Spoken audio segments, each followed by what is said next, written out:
Labdien! Mani sauc Ieva, un es jums lasīšu fragmentu no Laimena Frenkabauma grāmatas Ziemassvētku Niklāva dzīve un piedzīvojumi. 3. nodaļa. Ziemassvētku Niklāva palīgi.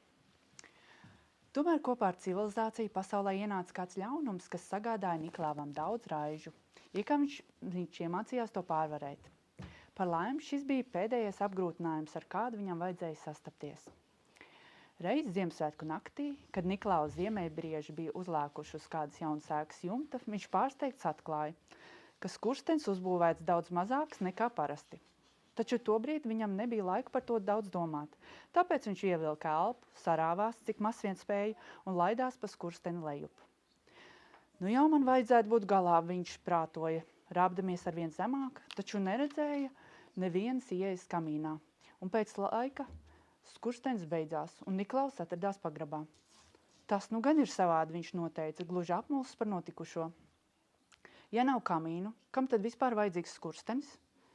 Tad viņš sāka rāpties atpakaļ un izrādījās, ka šaurā sejas dēļ tas nav viegli. Augšupceļā Niklaus ievēroja, ka pa skursteņa malu stiepjas stieva apaļa caurule, taču nespēja iedomāties, kādam nolūkam tā kalpo. Beidzot viņš sasniedza jumtu un teica ziemeļbriežiem: šajā skurstenī kāpt man nebija nekādas nozīmes, jo es nevarēju atrast nevienu kamīnu, pa kuru iekļūt mājā. Baidos, ka bērniem, kur tad dzīvo, šogad vajadzēs iztikt bez Ziemassvētku dāvanām.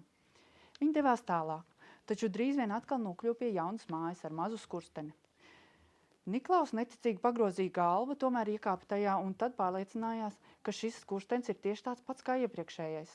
Turklāt viņš gandrīz iesprūda šaurajā dūmvadā un rāpdamies ārā pārpalēja skamzolu, tāpēc turpmāk vairs nemēģināja kāpt šādos skursteņos. Kaut gan šis nakts ceļojumā viņi pie tādiem nonāca vēl vairākas reizes. Ko gan cilvēki īsti domā būvēdam tādus nekur nederīgus skursteņus? Niklaus pukojās. Visus šos gadus kopā ceļoja ar ziemeļbriežiem. Es ko tam līdzīgi neesmu redzējis. Tā bija taisnība, taču Niklaus vēl nebija uzzinājis, ka izgudrots plīts un krāsnes, kuras strauji ienāk cilvēku ikdienā.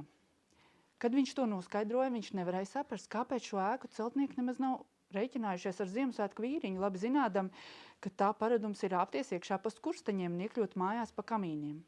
Varbūt cilvēki, kur cēluši šīs mājas, paguvuši aizmirst savu bērnu dienu mīlestību pret rotaļlietām, un tiem vairs nerūp, vai Niklaus apciemo viņu bērns vai ne. Lai kāds būtu iemesls, nabaga bērniem šoreiz bija jāpiedzīvo skumjas un vilšanās.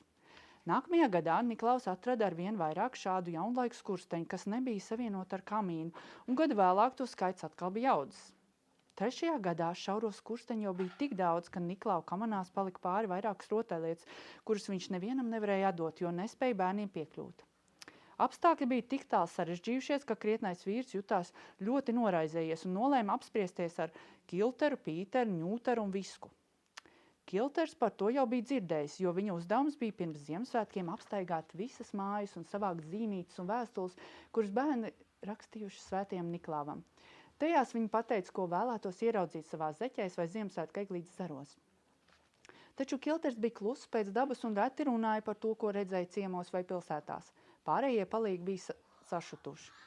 Šie cilvēki rīkojas tā, it kā negribētu, lai viņu bērni tiek iepriecināts, satraukts iesauktās prātīgais Pīters. Kā viņi var noslēgt ceļu tik lieliskam bērnu draugam? Bet es esmu nolēmis iepriecināt bērnus neatkarīgi no tā, vai viņu vecāki to vēlas vai ne, atbildēja Niklaus. Pirms daudziem gadiem, kad es tikko sāku gatavot pirmās rotaļlietas, vecāki bērniem pievērsa vēl mazāk uzmanības nekā tagad, tāpēc es esmu pieredzis nereiķināties ar sautīgiem vai nevērīgiem vecākiem un domāt vienīgi par bērnu vēlmēm. Tev taisnība, saimniek, sacīja Rils Ņūters.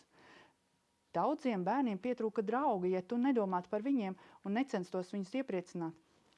Nu tad jau mums neatliek nekas cits, kā kļūt par kramplaužiem, iesmējās jautrā Viska. Jāatmet doma par šiem jaunmodīgiem skursteņiem un jāiezogas mājās kaut kā citādi. Bet kā? Niklaus nesaprata. Ķieģei koks un apmetums fejām nav nekāds šķērslis. Es šādām sienām jebkurā laikā varu tikt cauri, un to var arī Pīters, Ņūters un Kilters. Vai tā nav draugi? Kad es staigāju vāgdams vēstules, man bieži iznāk iet cauri sienām, teica Kilters, un tā viņam bija neparasti gara runa, par kuru Pīters un Ņūters jutās tik pārsteigts, ka to lielās apaļās acis gandrīz izlaic no dobumiem. Tāpēc nākamajā braucienā tev vajadzētu ņemt mūs līdzi, feja turpināja, un šķādās jaunmodīgās mājās ar plītīm un krāsnīm kamīnu vietā rotaļlietas bērniem izdalīsim mēs, tad skurstenis nebūs vajadzīgs. Tā man šķiet laba domā, teica Niklaus, iepriecināts, ka atrast izēju no sarežģītā stāvokļa. Nākamajā gadā mēs to izmēģināsim. Tā nu nākamajās Ziemassvētku vakarā feja meža gariņš, Knoks un Rils iekāpa kamanās kopā ar savu saimnieku, un viņiem nebija nekādu grūtību iekļūt visās jaunlaiku mājās un atstāt dāvanas visiem bērniem, kur tajās dzīvoja. Veiklie palīgi nevien atbrīvoja Niklau no krietnas tiesas darba, bet deva viņam arī iespēju paveikt savu darāmo ātrāk nekā parasti. Un tā nu jautrais pulciņš atgriezās mājās ar tukšām kamanām, veselu stundu pirms rītausmas. Vienīgā nērtība šajā ceļojumā bija tāda, ka nerātnā viska visu laiku centās kutināt ziemeļbriežus ar garu putna spalvu, lai redzētu, kā dzīvnieki lēkā. Un tāpēc Niklauvam nemitīgi vajadzēja viņu uzmanīt. Tomēr kopumā ceļojums bija ļoti veiksmīgs un visi 4 gariņi līdz pat šai dienai pavada Ziemassvētku Niklauva ikgadējā ceļojumā un palīdz viņam izdalīt dāvanas.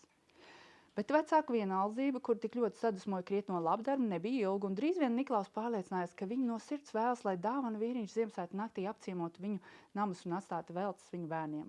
Un tā kā Niklauva uzdevums strauji kļuva arvien grūtāks, viņš nolēma lūgt vecāku palīdzību. Sagatavojiet Ziemassvētku eglītes jau pirms manas ierašanās, viņš tiem teica. Tad es varēšu atstāt dāvanas, nekad vēdams daudz laika, un jūs pēc manas aiziešanas varēsiet pakārt tās eglītē. Un citiem viņš teica tā. Pasakojiet, lai bērni kārtīgi pakar savus zeķus pirms manas ierašanās, tad es tās varēšu ātri piepildīt. Un bieži vien, ja vecāki bija krietni un labsirdīgi, Niklaus vienkārši nomet dāvanu saimnieku pie durvīm, lai tēvi un mātes paši tās saliktu zeķēs, kamēr viņš pats jau sēdēja kamanās un traucās uz nākamo vietu. Visi mīlošie vecāki būs mani palīgi, iesaucās omulīgais Ziemassvētku vecītis. Viņi palīdzēs veikt manu darbu. Tā es iegūšu daudz dārgu minūšu un nevienam bērnam nebūs jācieš man laika trūkuma dēļ. Vēlāk Niklaus sāka ne tikai izvedāt lielos dāvanu maisus pa mājām, bet sūtīt tos arī uz rotaļlietu veikaliem, lai tie vecāki, kuri vēlētos iepriecināt bērnus ar lielāku spēlietu daudzumu, varētu tās viegli iegādāties, un ja gadītos tā, ka Niklauva gadskārtējā braucienā kāds bērns nejauši tiktu piemirsts, vecāki varētu aiziet uz rotaļlietu veikalu un paši sagādāt viņam prieku. Krietnais bērnu draugs bija cieši apņēmies darīt visu, lai nevienam bērnam nevajadzētu veltīgi ilgoties pēc nesaņemtas rotaļlietas. Turklāt rotaļlietu veikali kļuva noderīgi arī tādos gadījumos, ja bērns saslima un viņu vajadzēja kaut kā izklaidēt. Vēlāk arī bērnu dzimšanas dienās tēva un māte sāk iet uz rotaļlietu veikaliem un izraudzīties bērniem jaukas dāvanas par godu priecīgajam notikumam. Varbūt tagad jūs sapratīsiet, kā Ziemassvētku vecītis spēja apgādāt ar skaistām dāvanām visus bērnus, kaut arī pasaule ir tik ļoti plaša. Protams, šis vīriņš mūsu dienās ir redzams, taču varat man ticēt, ka viņš īpaši necenšas slēpties. Svētais Niklaus ir tas pats sirsnīgais bērnu draugs, kas senos laikos stundām ilgi spēlējās un draiskojās ar viņiem, un es zinu, ka arī tagad viņš labprāt to darītu, ja vien varētu atrast brīvu brīdi. Bet saprotiet paši, visu gadu viņš ir aizņemts ar rotaļlietu gatavošanu, taču tajā vienīgajā gada naktī, kad apceļo mūsu mājas ar dāvanu saņiem, tik ļoti steidzas, ka vienā mirklī atskrien un pazūd, un pamanīt viņu gandrīz nav iespējams.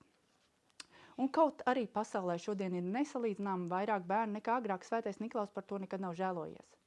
Jo vairāk bērnu, jo jautrāk, viņš saka, un pasmējas savus gaišos smieklus. Un mainās vienīgi tas, ka viņam ar saviem 4 palīgiem ir gadu jādarbojas ar vienāšāk, lai varētu iepriecināt visus savus mazos draugus. Visā šajā pasaulē nav nekā skaistāka par laimīgu bērnu, saka krietnais Ziemassvētku Niklaus. Un ja tas būtu atkarīgs no viņa, visi bērni būtu skaisti, jo visi viņi būtu laimīgi.